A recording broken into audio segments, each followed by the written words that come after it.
So I'm here to talk about the jigsaw and how the experience of feeling like a jigsaw puzzle energetically can relate to dissociation, and particularly extreme forms of dissociation, particularly and specifically soul loss. So some of you may have heard about soul loss, and there is a lot of misconception around the experience of working with soul loss, the presumption that soul fragments can be very easily retrieved and pieced back together in a few sessions. So in a way, I'm kind of here to bust some myths and shed some light from my own perspective of working with clients who I've noticed this in. And I don't necessarily subscribe to the terminology of soul loss. However, I do understand the felt sense of being a lost soul. I understand that because I felt the energetic experience and the corresponding emotional and somatic experience of clients who are in that place and have found that it's very difficult to piece themselves together. So how does soul loss relate to dissociation? In one of the modules, you'll recognize that when I talked about the dissociative experience, one aspect of the experience is this type of fragmentation, is this type of spreading out, not really knowing how you're spreading out or in which directions, and being at a loss within yourself when it comes to what you're connecting with, who you are, what you're experiencing, how it relates to you, and what to do about it. So soul loss essentially is the experience of all of what I've just mentioned, along with the personal trauma being held in the body and a very deep level of self-hatred that prevents the integration of these fragments. What causes something to become fragmented? What causes when you think of fragment, what kind of images come to mind? The jigsaw might come to mind. You imagine what could create a fragmentation. It's almost like I get the visual of something kind of blowing up and all these pieces going everywhere. So you can often imagine that there's been a big event or a big shock in the system. Usually there is multiple shocks that have occurred over time, especially at a young age. And what's happening is that the person has essentially not been able to process at any level the shock. And so that part of their frequency, that part of their experience is not being processed, and therefore they don't have a relationship with it. When something is not being processed, it's very hard to relate to it. It becomes this unknown, and it becomes this experience of detachment and disconnection. Now you can see how it fits into dissociation. So you've got these shock events that happen. It's the frequency of the person when they were at a particular age or during a particular time period that essentially they have disconnected from. They have had to say, for survival, can't feel that right now or ever, can't acknowledge it, and definitely cannot process it. As a result, it has nothing to do with me right now or ever. It's a pushing away of experience that happens persistently over time. You can imagine for some people who've been through very extensive childhood trauma, they've probably spent multiple years pushing away similar shocks. So shocks have a particular frequency, right? Shock events have a particular frequency, and a trauma experience is associated with them, and traumatic emotions and sensations. And if a person is left in that environment and the shock keeps happening, this is how soul loss can occur, if you want to call it that, or soul fragmentation. I prefer the word fragmentation because that's actually what it feels like energetically. How you're going to notice it is really only in long-term work with a client. Why? Because it's only in long-term work that you're going to start to support the client's processing of shock events and trauma that is unconscious. Unconscious material doesn't come up and arise in the first few weeks of a therapeutic relationship. It tends to come up once the surface emotions and somatic sensations have started to become felt and are starting to be processed. That's when the deeper layers will start to emerge. How this feels in the actual field of a person. How does this relate to the body? How does this relate to the healing journey? And what do you do as a practitioner? In the field, you will notice lack of a midline and lack of an axis of organization. You will notice a distinct spreading out that is not expansionary, that is fear-based. So there's a spreading out in the field, and therefore that person's energy field doesn't take the form that it might usually take, i.e. a human body. It will be very, very distorted. And then the second thing you will become aware of are lots of floating fragments, aspects. And if you look at them closely and you feel into them, you will notice that they pertain to the client's varying experiences of shock and trauma. You will see varying ages, you will see little events, you will see how they responded or didn't when things happened to them. And all these things are floating around, right, outside, disconnected from the inner realm. They're there in the field, but they're very fragmented. The aspects don't connect, which is why it's a fragmentation. The aspects seem to be completely unrelated. The thread of self-insight and awareness hasn't been woven through. The awareness has been rejected for survival. Multiple breaks at a spinal level, but not just disconnections, big breaks, pervading breaks. There won't be somatic coherency, there won't be a capacity to feel at much depth, and then you will start to see in the field, far away from where that person you would imagine would be anchored, these distant fragments and aspects. This is where the term jigsaw has arrived, and you will notice jigsaw because either your clients have talked about it or you've experienced yourself fragmented like a jigsaw and having to put yourself back together. You can imagine a jigsaw, all these floating pieces. And do you remember when you used to get those 3,000 piece jigsaw and it would take you like a year to do those? You can only do those when you have a map, when you have a vision, when you have an image of what the final piece looks like. You can only do a jigsaw, especially a complicated jigsaw, when you have that. The most challenging aspect of working with a client who's experiencing soul fragmentation is they have an inability to imagine or visualize or bring any sort of image in that is lasting and that is supported by their frequency in order to bring these bits back in. So if you don't have a map and you don't know what the final image looks like, and you're unable to imagine what the final image looks like, and when you do, you're constantly getting booted back out of that frequency. You can't sustain it.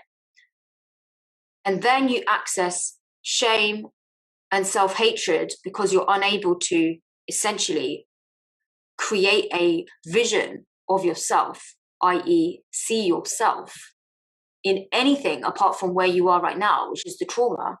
That can be a very disturbing place to be. And the type of clients that experience this, you will hear them say, I don't know who I am. I don't know who I want to be.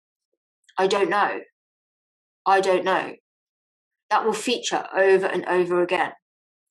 When you support them to ideate about where they might like to be, the very notion of desire will trigger them into grief, right? Because every time they have desired anything, they've been disappointed and let down. So think about this now. Get a feel for it. You've got all these floating pieces around that contain aspects and fragments and events and nervous system responses and energetic frequencies and relationships that were traumatic, and the person's perception of themselves is all floating around the outside. None of it is connected.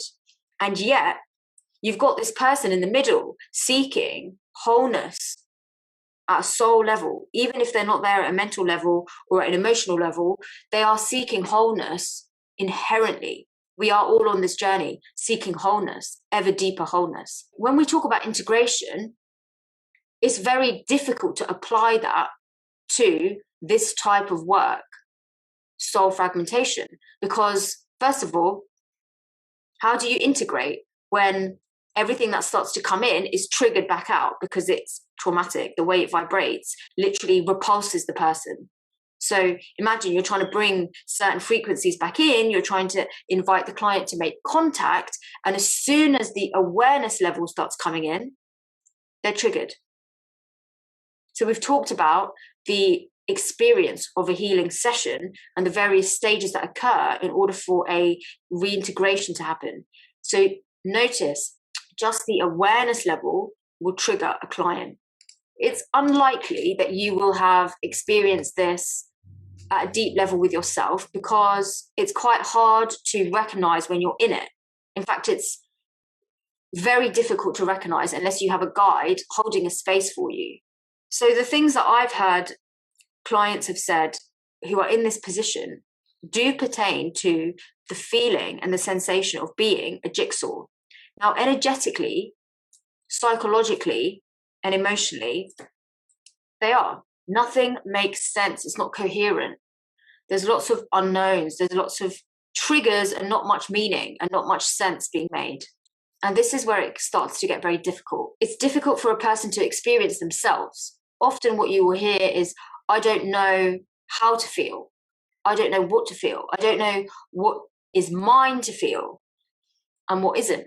First of all, the work is for you as a healer to recognize the differences between disconnection, dissociation, and dissociative disorders. And then at the extreme ends of the scale, you've also got what I'm talking about now, which is soul fragmentation. This is also where ancestral dynamics come in, because you will not find a person who is experiencing soul fragmentation that hasn't had deep and pervading continuous shock and trauma in their ancestral lineage, either one or both.